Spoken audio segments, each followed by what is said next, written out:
over time, you start to realize that anything that caused you to be desperate enough to really make a substantial change, that could be really big. And you start to, and if you embrace those things and make benefit out of it, later on, you look at the desperation as a gift, but you don't look at it in the initial stage because you're still in the middle of the storm. So the night of my friend Scott's funeral, I wanted to go, and I discovered that those 40-inch jeans didn't button anymore. I couldn't get them closed. And that was the lowest of the low. Yeah. I mean, I was just like, Jesus Christ, man. What the fuck is wrong with you? And I like how we can be so real here. Right? You come right out of the gate strong. That's the idea. So I mean, like, and it's so funny how, like, you have certain memories that are just like so vivid. Like, you can go right back to that moment. And I just remember that, and it was just so dejecting. And so and I didn't go to the funeral. I was like, oh, this is just, it was too much. And so for the next couple of days, man, I seriously contemplated like ending my life. I was just like, well, Scott can do it, so can I.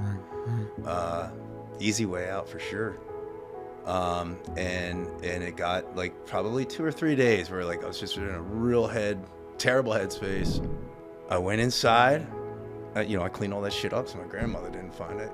And I went inside and just like sat there and talked to myself about what I was going to start doing. I was going to start exercising every day.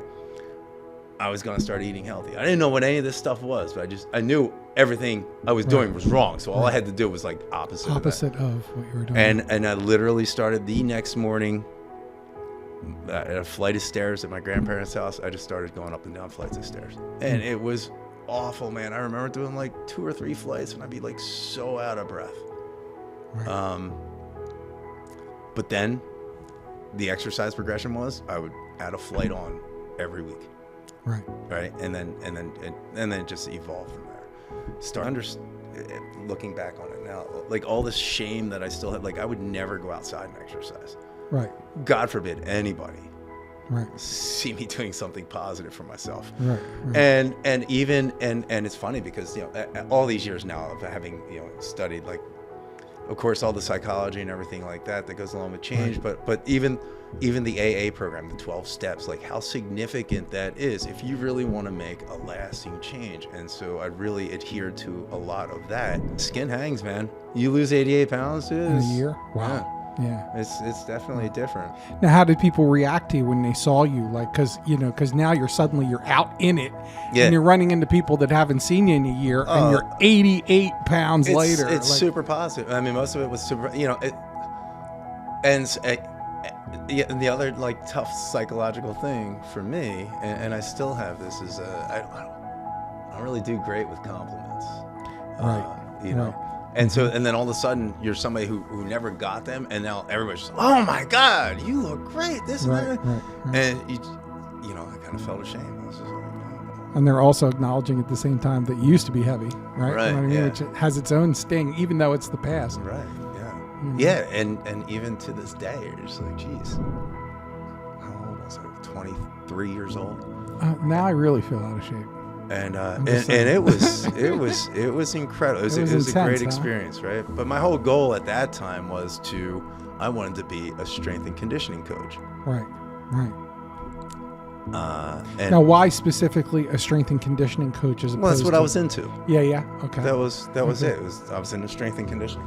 Yeah, and Lord knows, conditioning is essential for basketball. Those guys. Up and down the court, like I've played a little bit. It completely dude, it'll gas you. Yeah, real fast. Forget about it. Even real half fast. Court. Yeah, right. Absolutely, real man. fast. You can jump on that court, and it's intense. But at the time, Pat Croce's younger brother was this strength and conditioning coach. It was complete nepotism job. That's okay. But whatever.